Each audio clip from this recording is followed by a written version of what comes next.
MVP. What can you possibly do to top this? Win another one. Every time I watch Patrick Mahomes play, I sit there and think, that's Stephen Curry. J-Will, you ain't Steph Curry. He's Michael Jordan. Michael Jordan of his sport. Man, I almost cursed. I mean, we spent so much time talking about, now Aaron Rodgers, of course, is a great quarterback, but how much time do we spend talking about AFC teams? Yes. Pulled away from A lot of speed that we're showing on ESPN, too. It's KJZ, ESPN Radio, Alan Hunt in for Zubin. So, and I just feel like as we talk about Baker Mayfield, we talk about Josh Allen, we talk about all the changes being made in different teams, especially in the AFC, and I just keep saying to myself, everybody's playing for second. I'll get to that in a moment. 888-SAY-ESPN, 888-729-3776. A question we'll have for today. It's a Friday. We want to be in a good mood, but let's talk about what we complain about. And what do we complain about when it comes to sports? Like, what is the one thing you complain the most about when it comes to sports? I know mine. We've talked about this before, so we'll get your calls on that in a moment. But the one thing that I will say, it's not something I complain about, but it is something I do notice, is that in certain sports, there's that team that you know is nobody's beating them. When you have that era where it's just this team, nobody's beating them. And to me, it's Patrick Mahomes and the Chiefs. Like, we're playing for second in the AFC. Let's just be honest. The only man to knock him, Patrick Mahomes and the Chiefs, out of the playoffs is Tom Brady. Other than that, nobody's done it since Mahomes has been the starter. He's 38-10. Like, this is a dynasty that we all of a sudden have forgotten about. Like, now all of a sudden the Bills are going to win.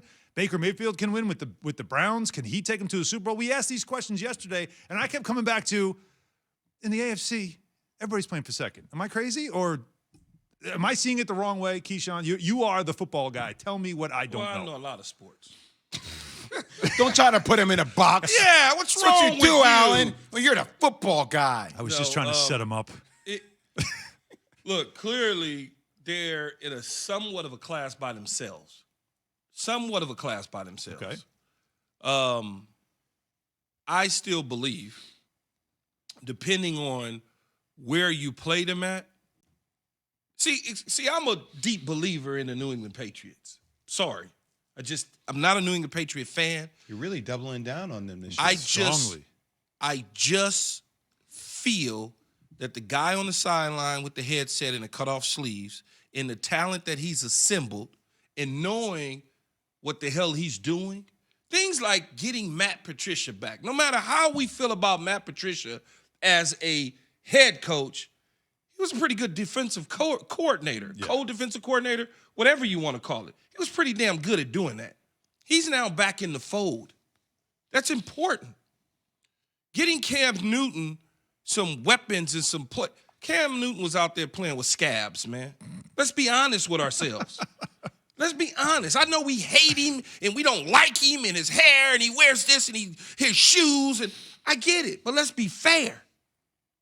The New England Patriots went to Kansas City and had Kansas City taking some oxygen. So when you look at that, it's like, okay. Cleveland went to Kansas City. And I know Patrick Mahomes got a little concussed. Yeah. But they had them feeling a little, kind of like, okay, we got to come with some firepower. A year ago, both Tennessee as well as Houston had them kind of, wondering about themselves. So it's not just this huge conclusion that they're just that much better than everybody else. The Raiders did beat them convincingly. Man, can we, if I see, and I'm with you to a degree, Alan, Kansas City Chiefs being right here, right, on the upper echelon, which they are. Yes. They are. I don't know why we don't put some respect on the Buffalo Bills name. Bills Mafia. Did we forget, what they did last year? Did we forget how good Josh Allen was? He finished second in the MVP race, voting-wise. Second. Oh, did he finish second? I didn't know that. You add Emmanuel Sanders. Mm-hmm. You got Stephon Diggs. Their defense has been formidable. They've been right there. I mean, we act like that game was it's just over. They're right there. There are teams that are knocking on the door. Right. I don't know if I agree with Key wholeheartedly on the Patriots. You don't have to. That's fine. I think they're on their way. But I don't know why we just keep overlooking the Buffalo Bills. We don't give them any credit at all. We were even demeaning them last year. Well, are they for real? Is Josh Allen for real? Everybody questioned it the whole year. Well, here's why, to me, Buffalo isn't quite where I want them to be yet because what they do from an offensive standpoint is not portable. All right, let me call this Straight Talk brought to you by Straight Talk Wireless. Go ahead. Hello? Oh, I thought you were saying call you. What New England does in the run game is portable. They could take that anywhere. Bad weather, good weather, sunshine, indoors, outdoors, grass, turf, to the moon. That's portable. I like that. Cleveland can carry that portable. They don't have to be in Cleveland. Once upon a time, Pittsburgh was that way. Baltimore was that way. They could go anywhere and play anywhere. Buffalo Bills have yet to figure that out. Yes, Josh Allen got a big arm, and he looks great, and we like him, and Stephon Diggs is an all-star, and they just picked up Emmanuel Sanders, and Cole Beasley can rap. I get it. But their running game is not portable. And in the playoffs, you've got to be able to run the football. So you're saying you like the Browns more than you like the Bills? I do, because of what they could do when you get into January. Yeah, They I could just turn trust, around I just and hand trust that ball Josh to Chubb, Allen more than I trust turn- Baker Mayfield. What has Baker Mayfield shown us I agree. last season But that you don't trust? No. Well, it wasn't just last season. It was the end of the season, pretty much, when his game elevated to a different Well, level. his game started to take off when they got Kevin Stefanski throughout the season. He got better throughout the season, and Josh Allen got better throughout the season. Josh Allen, first couple seasons, we was ready to put him back on the bus back to Wyoming. We didn't even want to put him on the train. We was gonna put him on the Gray Dog. You know what the Gray Dog is? What's the Gray Dog? Greyhound. Oh, Greyhound. Oh, That's what we call it in the when hood. you said Gray it, Dog. I just Dog. realized. We call it in the hood Gray Dog. But we were ready to put him, think about it. We were ready to put Josh Allen back on the bus, back to Wyoming, and then all of a sudden, he caught fire when he got Stephon Diggs. And we was like, oh, okay, slow down. All right, hold on. He can get a G550 now. And that's where Baker Mayfield is headed to.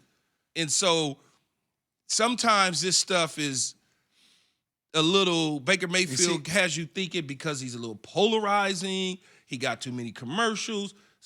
Whether people want to admit it or not, that plays into their mind about what he is as a player. It's interesting to me, though, just watching Cleveland. He got his fifth-year option, right? Yeah, oh yeah. But yeah. I mean, we got into this whole argument throughout the year that no, they're going to Conversation. Conversation. Thank you for correcting the terminology there. That he was going to get a big deal. I'm like, I'm going to hold off on giving him a big deal. I want to see him do what he did the last half of the season. I want to see him do that for a full year. So everybody just saying like, hey, his progression is going in the right direction. It is, but now that they are the team, people like Ryan Clark said he picks them to win the Super Bowl. That's a different level of expectation for the Browns right now. On that point, too, does Baker Mayfield have to be great to do that? That's the question. Now, one NFL coach, by the way, I was Straight Talk brought to you by Straight Talk Wireless, no contract, no compromise. One NFL coach on that point says you don't need a franchise